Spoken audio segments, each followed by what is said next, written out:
Have you ever thought you and your partner were on the same page, only to find out moments later that you weren't? Have you ever communicated something and when the person responded, you thought to yourself, huh? That is not what I said. Where did they get that from? If you've experienced any number of these communication snafus, this video is for you. So we'd like to welcome you to Joseph and Elene. This week starts the beginning of our new series on Communication 101. We are so excited that you've tuned in. So if this is your first time watching our videos, please go back and look at some of the other ones that are designed to make you, your partner, and family stronger coming out of the coronavirus or COVID-19 quarantine.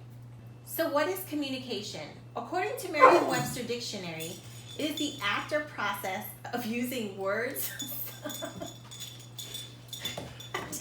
Hey, baby. Good to see you too. All right. Uh-huh. So it's the act or process. I'm sorry. So communication, according to Merriam-Webster Dictionary, is the act or process of using words, sounds, signs, or behaviors to express or exchange information or to express your ideas, thoughts, or feelings. So as you can see, our dog is using sounds to express something. He's communicating, but we're having what we call a communication snafu. We don't know what he wants. He's eaten, he's been out, he's used a restroom, he has had water to drink. And I spent the first part of the day rubbing him and, petting him.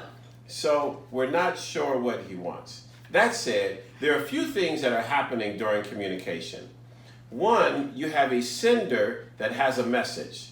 Then you have a receiver that provides feedback to that message.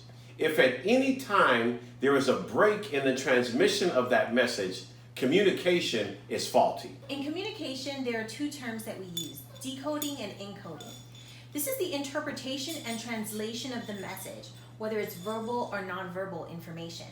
And these terms are shaped by environment, experience, culture, values, and knowledge. And that's where things can get sticky because we're coming from the assumption that we're all coming from the same experiences, the same environment, the same knowledge, the same culture, the same values. And that's not always true. There are three types of communication: verbal, nonverbal, and written. A word of caution. If you're having a serious or emotional conversation, texting may not be the best method. I agree. Dr. Marabian, a researcher from UCLA, talks about the 3 V's. He did work in perception, but we can adopt this because he had some very interesting findings as it relates to communication. So what are the 3 V's? Visual, vocal, and verbal. Visual, our facial expressions and body language. Vocal, our tone, our inflections. And verbal, those are the actual words that we're using. 55% of what we're communicating comes from what we see, that visual, our facial expressions and our body language. 38% comes from our tone and our inflections.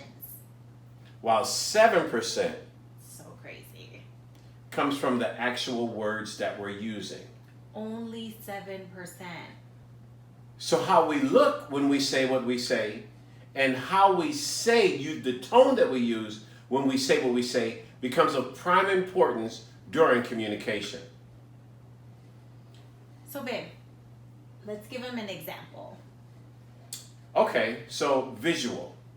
If I say to my wife a simple thing like thank you, a sign of graciousness, I can say that different ways, but if I look a certain way, it will impact what she interprets with what I say. Here's the example. Thank you. Or, thank you. Thank you. Okay. So, we had the visual, how I looked and how she looked when she said thank you. Not only our facial expressions, but our body language. And the tone we used. The tone was sending a completely different meaning than what the word thank you actually is supposed to generate. So you can see that what you say and how you say it and how you look when you say what you say becomes very important during communication. So there's a lot more to talk about in this series on Communication 101, but we're out of time for today. But please tune in for next week's video as we go deeper in communication.